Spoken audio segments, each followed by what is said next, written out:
Hola, el día de hoy le voy a contar la leyenda de un ilustre personaje que durante el virreinato vivía justo por estas calles del centro histórico de la Ciudad de México. Por ahí, del año de 1635, este personaje de nombre Don Juan Manuel de Solórzano fue honrado por el entonces virrey con el cargo de su privado debido a que Don Juan Manuel era reconocido por ser un hombre talentoso, un hombre inteligente, un hombre muy hábil y además muy honrado. Esto le trajo a don Juan Manuel, por supuesto, que varios lisonjeros y aduladores, pero también muchísimos enemigos que le envidiaban.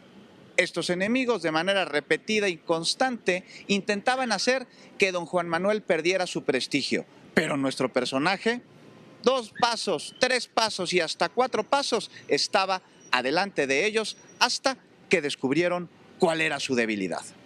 Don Juan Manuel estaba casado con doña Mariana, quien siendo mucho más joven que él, era de gran belleza y distinción, causando enorme admiración en los caballeros de la época y provocando a su vez que don Juan Manuel tuviera cada vez más celos. Celos que lo llevaron casi a cobrar locura y que lo hacían nublar su buen juicio por el que tanto prestigio había tenido durante muchísimos años.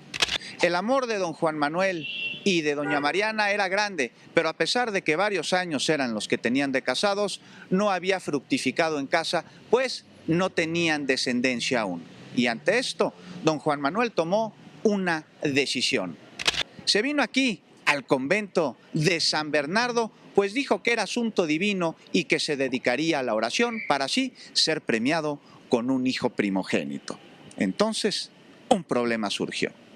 Alguien tenía que hacerse cargo de todos los menesteres de don Juan Manuel, de sus negocios, de sus empresas, de sus haciendas, de todas sus diligencias. Así que mandó a traer desde España a un sobrino que tenía las mejores recomendaciones y finalmente pudo quedarse tras los muros de este convento para ahora sí dedicarse a su experiencia mística.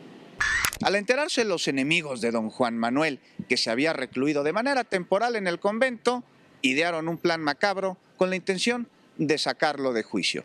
Difamaron a su esposa, dijeron que lo estaba engañando en una gran y vil mentira que poco tiempo tardó en llegar a los oídos de nuestro personaje a pesar del enorme grosor del convento de San Bernardo. Don Juan Manuel, desesperado y con el juicio nublado, perdió muchísima de su cordura tal y como esperaban sus enemigos y entonces invocó al maligno y le dijo que a cambio de su obediencia eterna y absoluta le dijera el nombre de aquel vil truhán con el que su esposa lo engañaba. El diablo no solo lo escuchó, sino que también le contestó. Le dijo que si quería encontrar a ese vil personaje, se saliera de las puertas del convento y que a las 11 de la noche en punto se lo toparía. Y así lo hizo don Juan Manuel, se salió del convento y tomó dirección justo a esta calle desde donde yo le cuento la leyenda. Y a las 11 de la noche, justo aquí, vio venir la silueta de un hombre. Se le acercó y le preguntó, ¿sabe usted qué hora es? Y aquel hombre, sin tener idea de lo que le iba a suceder, le contestó, son las 11 de la noche. A lo que don Juan Manuel le contestó y le dijo, dichoso usted que conoce la hora de su muerte, y sin decir más, le clavó un puñal que causó un gran alarido, ensordecido solamente por el ruido de su cuerpo sin vida al caer al suelo. Una vez cometido el crimen, don Juan Manuel, bastante contento, se vino aquí, que era su casa en la hoy calle de República de Uruguay. Él dijo que ya había cobrado venganza, así que esa noche durmió plácidamente y al día siguiente amaneció con una enorme sonrisa.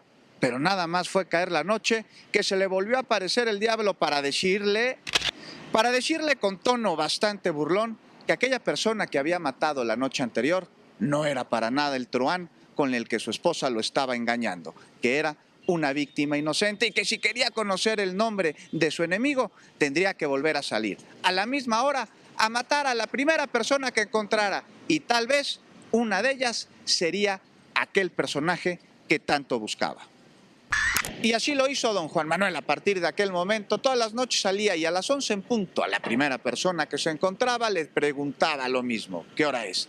Le contestaban, son las 11 y él decía, dichoso usted que conoce la hora de su muerte. Día tras día, hacía exactamente la misma cosa hasta que una mañana llegó la Guardia Real con el cuerpo de su sobrino que tanto amaba, quien había muerto apuñalado justo la noche anterior.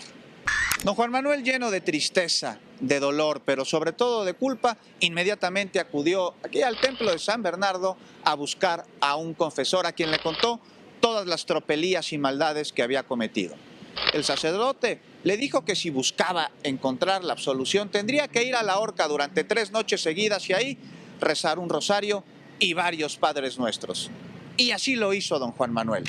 Pero nada más fue llegar al sitio donde estaba la horca y escuchó una voz tenebrosa que decía: un Padre Nuestro y un rosario, porque el alma de don Juan Manuel descanse en paz. Nuestro personaje inmediatamente se llenó de pánico y regresó corriendo a buscar a su confesor, quien le dijo: no, tú te regresas porque la absolución solo será encontrada si haces lo que yo te dije. Regresó pues don Juan Manuel a la horca y lo que se encontró ahí fue realmente tenebroso. Vio un cortejo fúnebre y el cuerpo que llevaban cargando era ni más ni menos que el suyo. Entonces don Juan Manuel regresó una vez más con el confesor a contarle lo sucedido y el confesor, ya un poco cansado, pues era bastante tarde, le dijo: mira, te absuelvo, hijo mío, pero por lo menos regresa una vez más a la horca y ahí reza un Padre Nuestro y varios rosarios. Y así lo hizo don Juan Manuel. No se sabe. Lo único que se sabe es que a la mañana siguiente amaneció muerto justo ahí en la horca. Dicen que fueron los ángeles mismos los que lo colgaron para que pudiera encontrar por fin el perdón y la paz por las tropelías y delitos que había cometido. Así que usted ya sabe, si le gusta caminar por estas calles durante la noche y alguien se le acerca para preguntarle la hora, mejor no la dé.